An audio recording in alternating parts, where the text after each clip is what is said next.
আসসালামু আলাইকুম। আপনারা শুনছেন সংবাদ শিরোনাম। সংসদে স্বরাষ্ট্রমন্ত্রীর খালি আসন দেখিয়ে রুমিন বললেন, কি আর করা, অনুপস্থিতিতেই বলি। এরপর জানাবো 152 শিক্ষার্থীকে সংসদে বাজেট অধিবেশন দেখার সুযোগ করে দিলেন হাসনাত। হঠাৎ ভূমি অফিস পরিদর্শনে গিয়ে চটলেন প্রতিমন্ত্রী।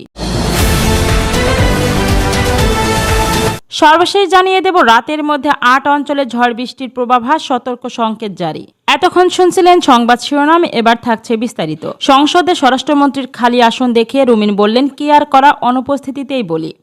স্বরাষ্ট্রমন্ত্রী আজ এখানে উপস্থিত থাকবেন, কিন্তু সামনে তাকিয়ে দেখলাম তার আসনটি খালি, অর্থাৎ তিনি উপস্থিত নাই।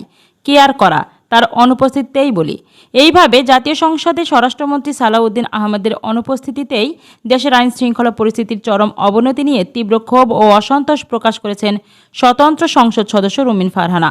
সোমবার 8 জুন ত্রয়োদশ জাতীয় সংসদের দ্বিতীয় অধিবেশনে 71 বিধিতে দাঁড়িয়ে তিনি এসব কথা বলেন। অধিবেশনে সভাপতিত্ব করেন ডেপুটি স্পিকার কায়সার কামাল। টিআইবির একটি প্রতিবেদনের পরিসংখ্যান টেনে রুমিন ফারহানা দাবি করেন, সরকারের প্রথম 100 দিনে দেশে অপরাধের গ্রাফ আকাশচুম্বী হয়েছে, যার মধ্যে কেবল মার্চ ও এপ্রিল মাসেই দেশে মোট 605টি খুন, 294টি ছিনতাই, 90টি ডাকাতি এবং 196টি অপহরণের ঘটনা ঘটেছে। এমনকি এই আইনশৃঙ্খলা পরিস্থিতির মধ্যে খোদ পুলিশের উপর হামলার ঘটনা ঘটেছে 129টি এবং চুরির ঘটনা ঘটেছে 2214টি। দেশের নারী ও শিশুদের নিরাপত্তার চরম বিপর্যয় চিত্র তুলে ধরে রুমিন ফারহানা সংসদে জানান, আলোচিত সময়ে নারী ও শিশু নির্যাতনের ঘটনা ঘটেছে 3496টি। এর মধ্যে ধর্ষণের শিকার হয়েছেন 78 থেকে 102 জন, গণধর্ষণের নির্মম শিকার হয়েছেন 30 থেকে 36 জন এবং ধর্ষণের শিকার শিশুর সংখ্যা 49 থেকে 71 জন। এই পরিসংখ্যান স্পষ্ট করে দেয় যে গত 3 মাসে বাংলাদেশের আইন শৃঙ্খলা পরিস্থিতির অবস্থা কতটা নাজুক ও ভয়াবহ। সরকারের সার্বিক সফলতা ও ব্যর্থতার দায় বন্টন করে রুমিন ফারহানা আরও বলেন, এই সরকারের অর্থনীতি ও আইন শৃঙ্খলা এই দুটি বিষয়ের উপরই সরকারের 50% সফলতা বা ব্যর্থতা নির্ভর করবে, আর বাকি 50% অন্যান্য মন্ত্রণালয়ের উপর। স্বরাষ্ট্রমন্ত্রী সংসদে উপস্থিত থাকলে তার ব্যর্থতার এই খতিয়ান আরও স্পষ্ট করে বলা সহজ হতো। উল্লেখ করে তিনি আরও জানান, সরকারের সফলতার বড় অংশই মূলত অর্থ এবং স্বরাষ্ট্রমন্ত্রীর উপর নির্ভর করে।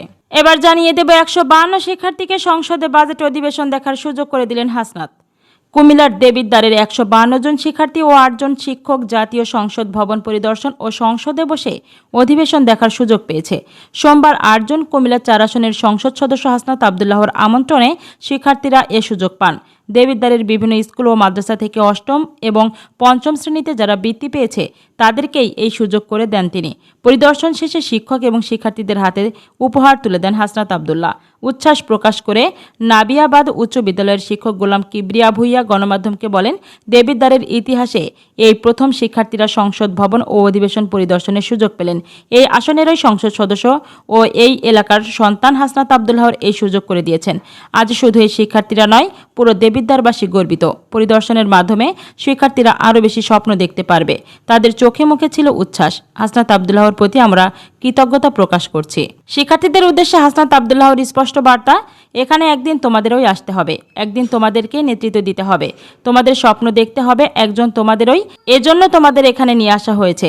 আজ যাদের বক্তব্য শুনেছ, তোমরা একদিন তাদের জায়গায় থাকবে। এ বিষয়ে গণমাধ্যমকে আরও বলেন, এখানে কে গরিবের সন্তান, কে ধনীর সন্তান সেটি দেখা হয়নি। দেবিদ্বারের বিভিন্ন স্কুল, মাদ্রাসা ও কলেজের বৃত্তি পাওয়া শিক্ষার্থীদেরকেই সংসদ ভবন ও পরিদর্শনে আনা হয়েছে।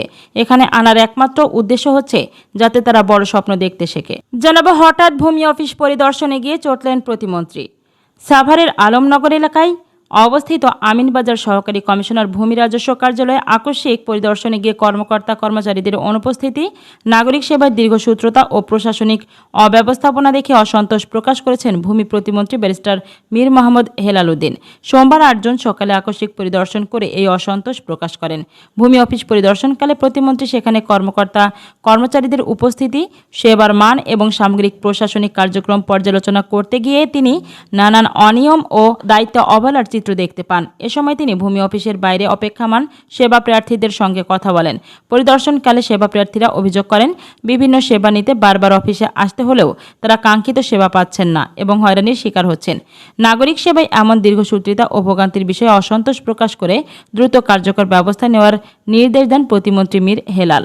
জনগণের ভোগান্তি কোনোভাবেই বরদাস্ত করা হবে না বলে সংশ্লিষ্টদের হুঁশিয়ারি দিয়ে প্রতিমন্ত্রী বলেন, শুধু সময় মতো অফিসে উপস্থিত থাকাই যথেষ্ট নয়, নাগরিকদের দ্রুত, স্বচ্ছ ও মানসম্মত সেবা নিশ্চিত করাও প্রশাসনের মূল দায়িত্ব। পরিদর্শনের এক পর্যায়ে কর্মকর্তাদের সঠিক উপস্থিতির সময় যাচাই করার জন্য সিসিটিভি ফুটেজ পর্যালোচনার নির্দেশ দেন প্রতিমন্ত্রী। একই সঙ্গে কার্যালয়ের তথ্যকেন্দ্র কাম হেল্প ডেস্কের কার্যকারিতা ও দুর্বল ব্যবস্থাপনা সম্পর্কে অসন্তোষ প্রকাশ করেন। এ সময় প্রতিমন্ত্রী কার্যালয়ের বিভিন্ন রেকর্ড রুমও পরিদর্শন করেন এবং নথি সংরক্ষণ ও ব্যবস্থাপনা পদ্ধতি সম্পর্কে খোঁজখবর নেন। নামজারি ও অন্যান্য ডিজিটাল সেবা সংক্রান্ত কাজে দীর্ঘসূত্রিতার কারণ জানতে চাইলে সংশ্লিষ্ট কর্মকর্তারা প্রতিমন্ত্রীকে জানান, দীর্ঘদিন ধরে সার্ভারজনিত সমস্যার কারণে মিউটেশন কার্যক্রম স্বাভাবিকভাবে পরিচালনা করা সম্ভব হচ্ছে না। বিষয়টি অত্যন্ত গুরুত্বের সাথে নিয়ে সার্ভার ব্যবস্থাপনার দায়িত্বে থাকা সংশ্লিষ্টদের বিরুদ্ধে প্রয়োজনীয় কারণ দর্শানোর জন্য সংশ্লিষ্টদের নির্দেশ দেন প্রতিমন্ত্রী। এছাড়া তথ্যকেন্দ্রকে আরও কার্যকর ও জনবান্ধব করতে সেখানে নির্দিষ্ট জনবল নিয়োগের নির্দেশ প্রদানের পাশাপাশি ভূমি সেবার মান উন্নয়ন, প্রাতিষ্ঠানিক জবাবদিহি বৃদ্ধি এবং জনগণের ভোগান্তি লাঘবে দ্রুত ও কঠোর ব্যবস্থা গ্রহণের উপর বিশেষ গুরুত্ব আরোপ করেন। সর্বশেষ জানিয়ে দেব, রাতের মধ্যে 8 অঞ্চলে ঝড় বৃষ্টির পূর্বাভাস, সতর্ক সংকেত জারি। দেশের 8 অঞ্চলের উপর দিয়ে রাতের মধ্যে ঝড় বৃষ্টি ও বজ্রবৃষ্টি হওয়ার সম্ভাবনা রয়েছে। এসব অঞ্চলের নদী বন্দরগুলোকে 1 নম্বর সতর্ক সংকেত দেখাতে বলা হয়েছে। সোমবার 8 জুন বিকালে আবহাওয়া অধিদপ্তরের এক পূর্বাভাসে এ তথ্য জানানো হয়েছে। বিজ্ঞপ্তিতে বলা হয়, সোমবার বিকেল 3টা থেকে দিনগত রাত 1টা পর্যন্ত দেশের অভ্যন্তরীণ নদী বন্দরগুলোর জন্য এই পূর্বাভাস কার্যকর থাকবে। আবহাওয়াবিদ মোহাম্মদ শাহিনুল ইসলাম স্বাক্ষরিত ওই বিজ্ঞপ্তিতে জানানো হয়, খুলনা, বরিশাল, পটুয়াখালী, নোয়াখালী, কুমিল্লা, চট্টগ্রাম, কক্সবাজার ও সিলেট অঞ্চলের উপর দিয়ে পশ্চিম অথবা উত্তর পশ্চিম দিক থেকে ঘন্টায় 45 থেকে 60 কিলোমিটার বেগে অস্থায়ীভাবে দমকা হাওয়া অথবা ঝড়ো হাওয়া বয়ে যেতে পারে। সেই সঙ্গে এসব এলাকায় বৃষ্টি অথবা বজ্রবৃষ্টি হতে পারে। এতে আরও জানানো হয়, এই পরিস্থিতির কারণে সংশ্লিষ্ট এলাকার নদীবন্দরগুলোকে 1 নম্বর সতর্ক সংকেত দেখাতে বলা হয়েছে। একই সঙ্গে নৌযানগুলোকে সাবধানে চলাচল করার পরামর্শ দেওয়া হয়েছে।